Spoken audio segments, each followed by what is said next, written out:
Cerveau créatif, attention. Aujourd'hui, je te parle d'un truc barbant que tu fuis probablement comme ton ennemi public numéro 2, le numéro 1 étant l'ennui, la routine. Ou plutôt les tâches récurrentes. Non, reste, tu vas voir, c'est pas si horrible que ça et ça peut vraiment te faire gagner du temps et de la sérénité. Bienvenue dans la Timonerie, le podcast où on parle gestion du temps, organisation et productivité pour les entrepreneurs soucieuses de leur écologie personnelle. Je suis Cécile et j'aide les entrepreneurs et les femmes qui ont des projets à mettre en place leur système d'organisation sur mesure et à se libérer du temps et de l'espace mental, à travers des formations, des accompagnements ou directement dans leur entreprise en tant qu'online business manager. La timonerie sur un bateau, c'est le lieu qui abrite les instruments et appareils de navigation. Et ce que je veux avec ce podcast, c'est te donner des outils, conseils et partage d'expériences concrets pour avancer efficacement et sereinement vers tes objectifs, tout en respectant tes aspirations et ton mode de fonctionnement, loin des contraintes et des règles du jeu imposées par les injonctions extérieures.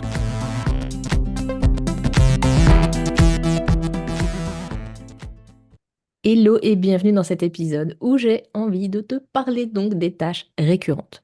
Tu sais, ces trucs qui reviennent à une fréquence plus ou moins élevée, genre trouver quoi manger. On en parle de ça? C'est pas le truc le plus relou du monde. De fait, quand on essaie de s'organiser, de gérer ses projets, on les oublie bien trop souvent. Je comprends parce que c'est à la fois un peu, voire très chiant, et à la fois souvent des trucs qu'on fait par automatisme ou obligation. Du coup, on met pas trop de jus de cerveau pour y penser. Pourtant, s'occuper des tâches récurrentes devrait être une priorité quand on cherche à gagner du temps, à s'organiser, à faire de la place pour ses projets pro, perso ou juste pour avoir le temps de lire ou d'écrire ce bouquin trop chouette sans rogner sur son sommeil. Parce que, comme on les oublie un peu, les tâches récurrentes sont parmi celles qui nous empêchent de planifier correctement nos autres projets. Et c'est comme ça qu'on se retrouve avec une to-do list pas à moitié cochée à la fin de la journée et beaucoup de fatigue et de culpabilité avec. Et dans la tâche récurrente, il y a récurrente. Ce qui veut dire que si on optimise sa façon de planifier ou réaliser une tâche, on va gagner du temps à chaque fois qu'elle revient. Ce qui est beaucoup plus rentable en termes de dépenses d'énergie que d'optimiser un truc que tu fais une seule fois. Tu veux tout savoir sur l'organisation vers l'optimisation des tâches récurrentes? Eh ben ça tombe bien, c'est de ça dont on va parler. Donc la première étape, la première chose à faire pour organiser ces tâches du quotidien, c'est d'en faire une liste. Donc note pendant une semaine minimum tout ce que tu fais et qui revient régulièrement et indique à côté la régularité de chacune de ces tâches. Tu peux garder cette liste à portée de main pour la compléter chaque fois que tu identifies une nouvelle tâche récurrente. Certaines reviennent tous les mois ou tous les ans, du genre renouveler un nom de domaine, prendre un rendez-vous chez un médecin spécialiste. Donc tu vas pas forcément les croiser ta première semaine. Ça te permet d'avoir une vision objective de la quantité de tâches à faire. La deuxième étape, une fois que tu les as identifiées, tu sais de les batcher, c'est-à-dire les regrouper. Le batching, c'est vraiment une habitude à avoir pour gagner du temps. C'est une technique de productivité efficace à adapter à ta sauce. Tu peux regrouper par exemple les tâches vraiment identiques. Par exemple, répondre aux emails du jour, plutôt que de répondre à chaque email quand il arrive, tu vas regrouper ça et répondre à tous tes emails, je sais pas, le soir de 16 à 17.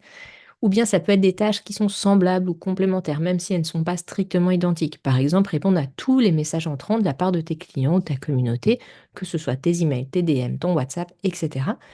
Ou, pour le perso, faire le ménage chez toi, que ce soit passer l'aspirateur, faire les vitres ou je ne sais quelle autre chose très ennuyeuse qu'on a à faire quand on fait le ménage chez soi. Regroupe selon ce qui te convient le mieux. Il n'y a pas de bonne façon de faire universelle. Teste des choses et vois ce qui fonctionne bien pour toi. Bien entendu, certaines tâches récurrentes ne sont pas forcément batchables. C'est le cas notamment de tâches très spécifiques qui ne vont pas avec d'autres tâches. Par exemple, faire un point avec ton équipe ou un ou une partenaire, ou bosser tes gammes en piano, ça va revenir régulièrement et ça sera traité de manière isolée. Tu vas pas batcher ça et faire tous les points d'équipe en même temps. À l'inverse, tu peux avoir des tâches récurrentes qui sont pas spécifiques du tout, mais qui nécessitent quand même d'être réalisées. Par exemple, créer du contenu, ça peut prendre plein de formes différentes.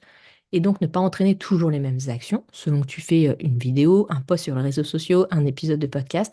Mais si tu veux créer du contenu régulièrement, et donc tu vas te mettre un espace création de contenu dans ton planning, ou peut-être tu vas créer plusieurs posts sur des réseaux sociaux, plusieurs épisodes de podcast, plusieurs vidéos en même temps. Idem pour la recherche de clients ou clientes, tu n'es pas obligé de faire toujours de la même manière, mais qu'il ne faut pas oublier sur ton planning.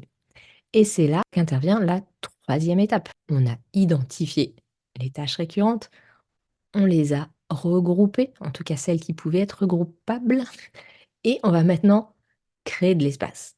c'est vraiment l'étape à ne pas oublier pour optimiser ton organisation, faire de la place à ces tâches récurrentes, qu'elles soient batchées ou non, spécifiques ou pas. Ça évitera de te retrouver débordé en fin de journée parce que tu auras mal évalué le temps dispo pour tout faire, récurrent et ponctuel. C'est souvent un vrai problème quand on planifie son temps, ses tâches, c'est qu'on planifie que ce qui est ponctuel. Et du coup, on se fait déborder parce qu'on avait oublié tout ce qui était récurrent. Donc, planifie tes tâches récurrentes. Et à ce sujet, tu peux écouter l'épisode de podcast sur comment faire quand on ne sait pas évaluer correctement le temps que va prendre une tâche.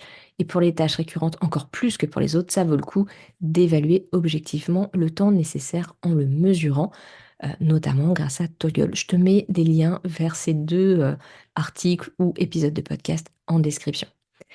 Tu peux matérialiser cet espace de deux façons différentes, hein. L'un ou l'autre, ou un mix des deux selon les tâches. Déjà, tu peux mettre ces tâches sur ta to-do list, c'est une façon de faire, avec les autres tâches afin d'être sûr de ne pas les oublier au moment d'organiser ta journée. C'est un bon moyen pour ne pas se coller 5 tâches ponctuelles à faire dans le cadre d'un projet alors qu'on a déjà 7 trucs récurrents prévus ce jour-là. L'inconvénient, c'est que ça peut donner l'impression d'avoir bien trop de choses à faire si on commence à tout lister. Donc si ça te dérange, tu peux utiliser l'autre façon de faire qui est de mettre en place des routines. C'est une bonne façon de ne pas oublier d'effectuer certaines tâches récurrentes et de ne pas encombrer son planning alors qu'il y a déjà pas mal de trucs prévus. C'est simplement d'avoir donc des créneaux horaires dédiés à ces tâches-là. Si tu sais que tous les mardis matins, tu t'occupes de ta création de contenu ou que tous les jours de 11 à 12, tu gères tes mails et tes messages, tu compteras pas ce temps comme du temps dispo quand tu planifieras tes autres tâches.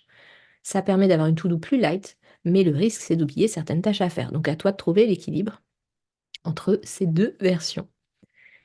Une fois que tout est bien organisé, on peut également appliquer quelques méthodes pour gagner du temps dans la réalisation de ces tâches. Comme je le disais en intro, elles reviennent plus ou moins souvent, donc gagner du temps dans leur réalisation, ça vaut vraiment le coup.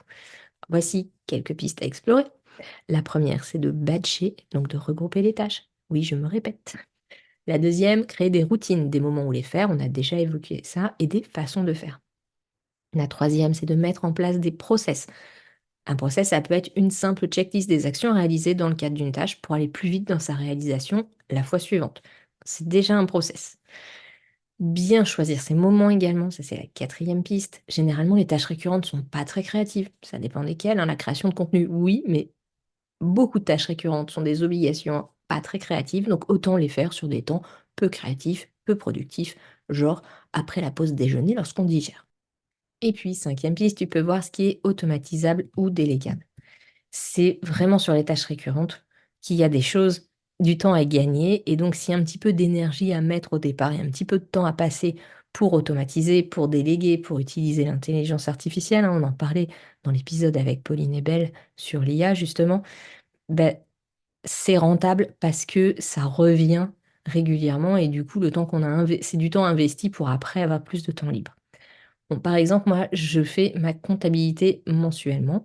J'ai choisi de la réaliser chaque premier vendredi du mois, ce qui me permet de faire une déclaration de TVA à temps, quoi qu'il arrive. L'après-midi, vu que je suis clairement moins créative à ces moments-là, bizarrement, faire des factures et vérifier mes objectifs financiers, ça demande peu de créativité, hein. Et en suivant un process en 8 étapes clairement identifiées, avec tous les liens qui vont bien vers les différents sites et dossiers à consulter pour récupérer les moultes informations dont j'ai besoin.